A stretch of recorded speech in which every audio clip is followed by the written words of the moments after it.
If I could only talk about one thing, if I could only say 3 words the rest of my life, it would be keep moving forward.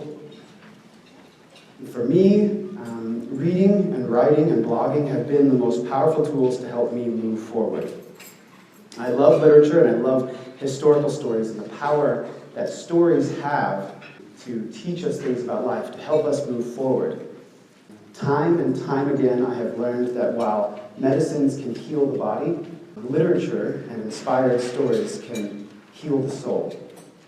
Inspirational words are like the guideposts that help us move forward. There is an ancient Japanese legend that tells of a sacred mountain surrounded by a jungle. This mountain was sacred because it was the place where the community would bring their elders to die. This was done in honor and reverence for the people's parents. It was their way of turning their loved ones over to the gods. One day, a young man was carrying his elderly father to the top of the mountain. His father was very sick and frail. And yet, as they climbed, the old man would reach out and grab handfuls of branches and leaves from nearby trees and drop them on the ground. About halfway up the mountain, the young man stopped and asked his father why he was dropping branches and leaves on the ground. Tears streamed down the old man's face as he replied, "Son, I want you to find your way home." Now, I think great stories and literature are like branches and leaves on our path. Our family, or our ancestors, our community, or those who have gone on a path that is similar to ours, they have left these stories for us so we can find our way home, so we can know that there is a way forward. Well, what does it mean to move forward? Ultimately, I think that moving forward is about taking it one step at a time and learning to help other people along the way. And if you're struggling with depression, I'm not going to tell you to just snap out of it. That never worked for me. But I will tell you to just keep moving forward. Just take it one step at a time. Because no matter what you might think, I know that your life has a purpose and that someone needs to hear your story. So let me share with you a few stories that have helped me fight my depression, or a few stories that have helped me move forward when things get really dark. It's my hope that these stories, these are my favorite stories, it's my hope that these will help you move forward as well. I think that one of the most remarkable things about the 20th century is that it is proof that the worst things can happen, and yet there is still hope. Strangely enough, the 20th century is one of the darkest centuries in history, but it's also one of the most encouraging. As a side note, I don't think it's a coincidence that the Great Depression gave rise to America's greatest generation. If I were to ask you who defeated Hitler, what would you say? Anyone? Who defeated Hitler? Oh, that's a good one. You'd say Hitler defeated Hitler. The Allies, I heard the Allies. Like the United States, maybe, the United Kingdom, the Soviet Union. What if I were to tell you that Hitler was first defeated by music? It was the summer of 1941, and the Nazis were tearing through Russia, destroying everything in their path. Adolf Hitler had pompously declared that by August 9th, 1942, he and the Nazis would celebrate the taking of Leningrad. Now, this Leningrad is present-day St. Petersburg in Russia. He had said that he and the Nazis would celebrate the taking of Leningrad in the city's famous Hotel Astoria. By early September, the Nazis had surrounded Leningrad, blockading the city and cutting off its main roads for food, supplies, communication, and reinforcements. But the city's 3 million inhabitants, which included roughly 400,000 children, refused to surrender. And thus began an 872-day siege of catastrophic death and famine, By the war's end, the number of deaths in Leningrad outnumbered those who died in Hiroshima and Nagasaki combined. In the midst of such hellish conditions, the orchestra of Leningrad planned a counter-offensive, a concert. In 1942, the remaining members of the orchestra resolved to perform the newly completed Symphony No. 7 by Dmitri Shostakovich and broadcast it on loudspeakers toward the enemy lines. It was their act of defiance. The score was both long and complex, and it called for a 90-piece orchestra, though only half of the members of the Leningrad Orchestra had survived. And despite extra rations, many of the musicians fainted from exhaustion during rehearsals. They had strength enough to play through the whole piece only once, 3 days before their big performance. Now, you have to keep in mind that they are starving. They're emaciated. The performance itself was on August 9th, 1942, the very day on which Hitler had planned to celebrate the taking of Leningrad. In her book, there's a book called Leningrad by author Anna Reid. She wrote, "On the morning of the concert, General Govorov mounted a special operation. He sent bombs, he just bombarded the enemy lines, just constantly. It was his way of telling them, shut up, we're about to do something. He wanted to prevent disruption from air raids or barrages. And inside the packed auditorium, the performance itself was ragged, but the atmosphere was overwhelming. Some people wept. In an interview, one of the oboists, she said, when the piece ended, there was not a sound in the hall. There was silence. And then somebody clapped. And then another. And then there was thunder. It was improper to embrace, during a concert. You don't run up and hug people. But they all wanted to. And Karl Eliasberg, he was the director and the conductor of the symphony, he said, people stood and cried. They knew this was not a passing episode, but the beginning of something. The hall, the homes, the front, the whole city was one human being seizing his victory over the soulless Nazi machine. And not long after their performance, the Soviet army began a counteroffensive that turned the tide of the war and eventually led to victory. And many years after that performance, the director, the conductor of it, Karl, he shared a remarkable account. He said that several years later, after the war was over, the board of directors sent for him and said, Karl, some Germans are here, and they want to meet you. And he said, me? They tried to kill us. But they said to him, Karl, it's an order. So someone was told to accompany him, and he went to the Astoria. This is the same building that they performed. He sat down and was then approached by some men from a nearby table. Karl, hello. We are very glad to meet you, and we want to express our gratitude. Karl says, for what? And they say, for the symphony. We were sitting not far from you, in the trenches. We were bombing you. After all, we had orders to destroy Leningrad. But we sat in a trench and listened to your symphony, and we burst into tears and realized,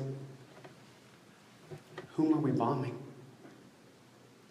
We will never be able to take Leningrad because the people here are selfless. So I haven't heard their music, but I've heard their story. And when I get really discouraged, whenever I feel depression wash over me like a wave, surrounding me on every side, cutting me off from my family and friends, I think about a symphony that was starving and stood up to an army and won. And that encourages me to believe that there is some hope, even in the most desperate of circumstances. And when it comes to moving forward, my guide through life has always been Winston Churchill.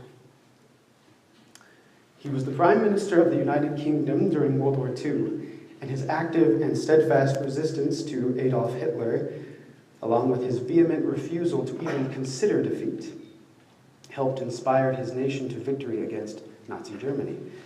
His strength of character and his determination to never give up, even in the most dire of circumstances, has made him one of the greatest leaders the world has ever known. But aside from that, Churchill was also a very funny man. As some of you are aware, Winston Churchill and Mrs. Franklin D. Roosevelt, they were really good friends. And once, while Churchill was staying at the White House, President Roosevelt decided to stop by Churchill's room.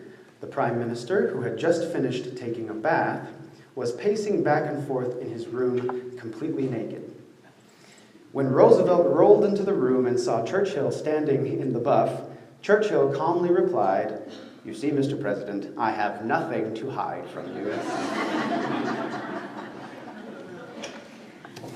But there was something which Churchill hid from the world.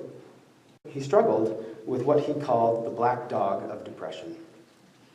Researchers and biographers have since diagnosed him as someone who struggled regularly with major episodes of depression. Of Churchill's battle with depression, psychiatrist Anthony Storr said this: "Only a man who knew what it was to discern a gleam of hope in a hopeless situation, whose courage was beyond reason, and whose aggressive spirit burned at its fiercest when he was hemmed in and surrounded by enemies, could have given emotional reality to the words of defiance which rallied and sustained us during World War II." At the height of the war, Churchill had the full weight of Europe on his shoulders.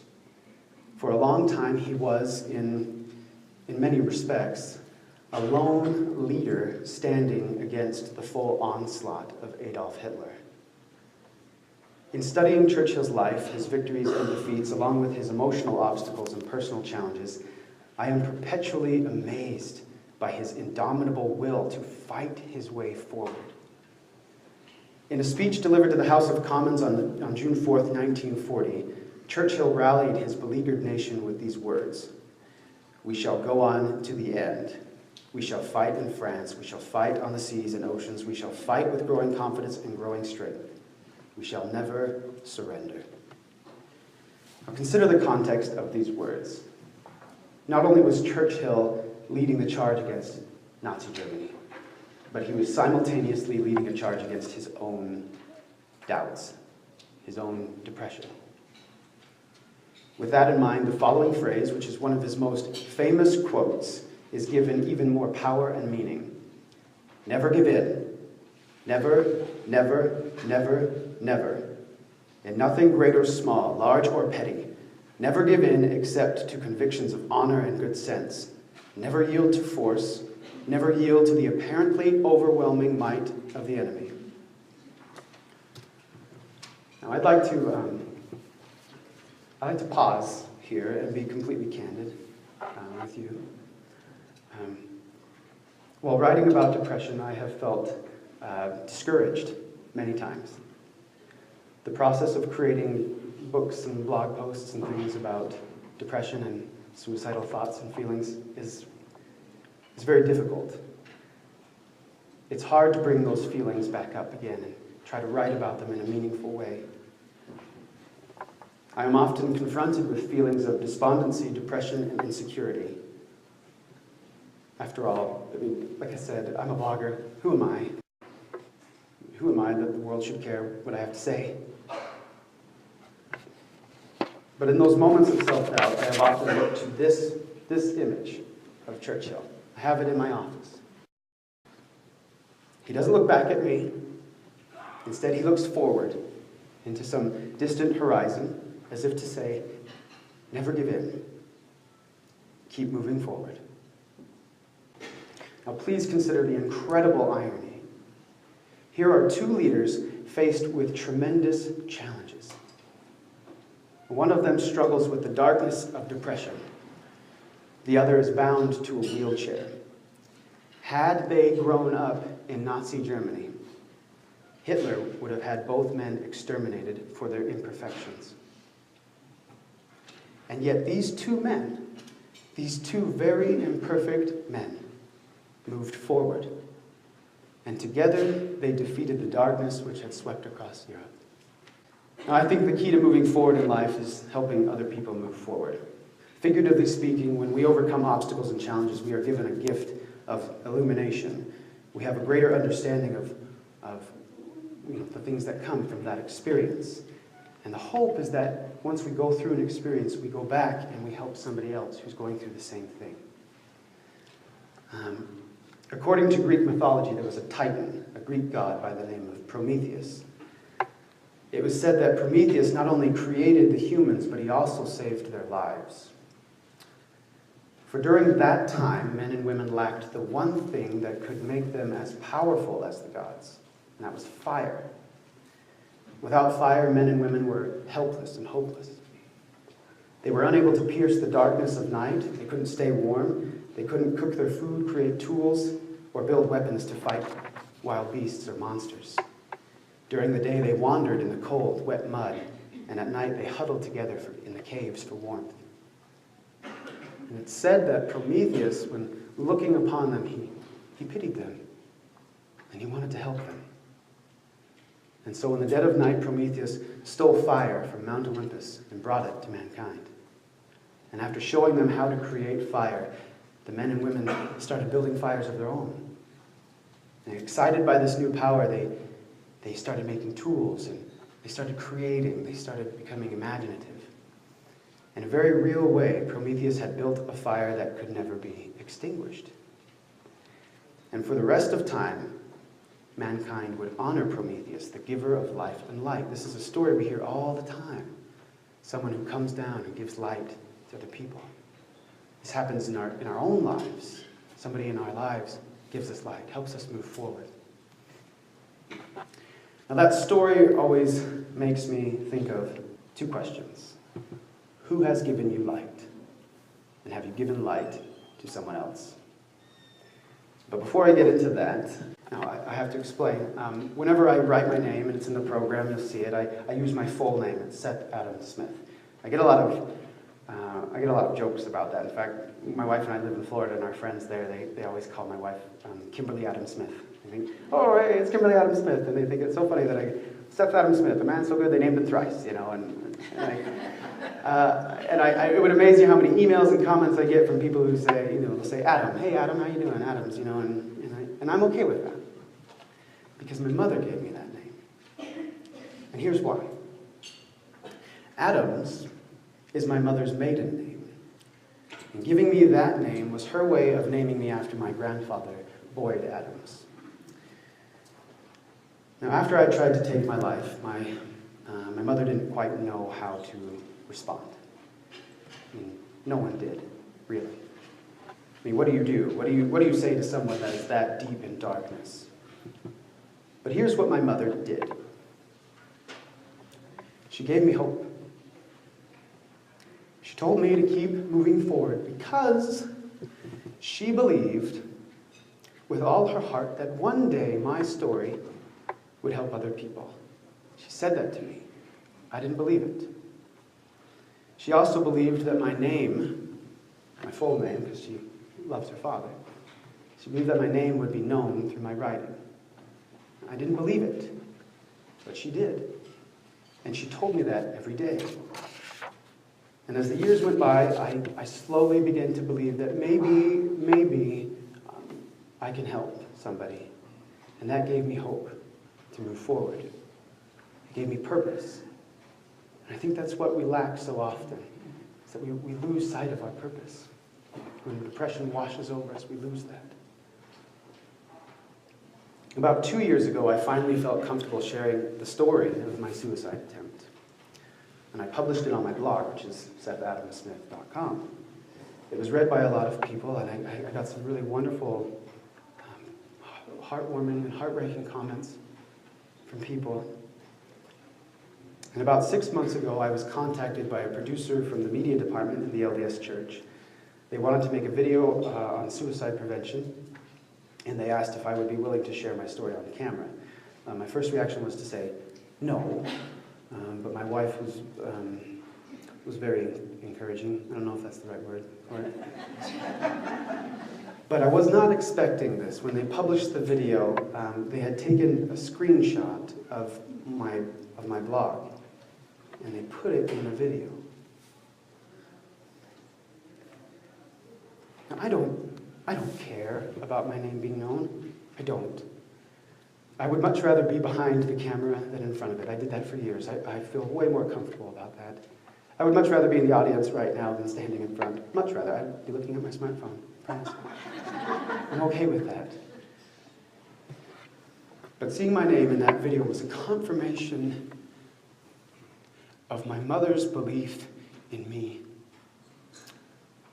And it was a confirmation that there is always hope. And my mother gave me life, but she also gave me light. Before that light, I was essentially dead to the world. I was wandering in darkness without a purpose, but she gave me a purpose and a reason to keep moving forward. Now, her encouragement has created a light inside of me that helps lead me forward. It's not always easy. It's not always easy. But I'm determined to keep moving forward. And I think each of you possess the power to do the same for others, to give them light. You may not think much of this ability, but to rescue a soul from darkness is godlike. I don't know you, and I don't know your situation. I don't know your challenges, and I don't know your fears. But I know that there is hope. I know that each of us has a purpose, and that our struggles teach us what that purpose is. I love stories and literature. I love how they can inspire us forward. And I know that someday your story will inspire someone else to move forward. So please keep moving forward. Thank you.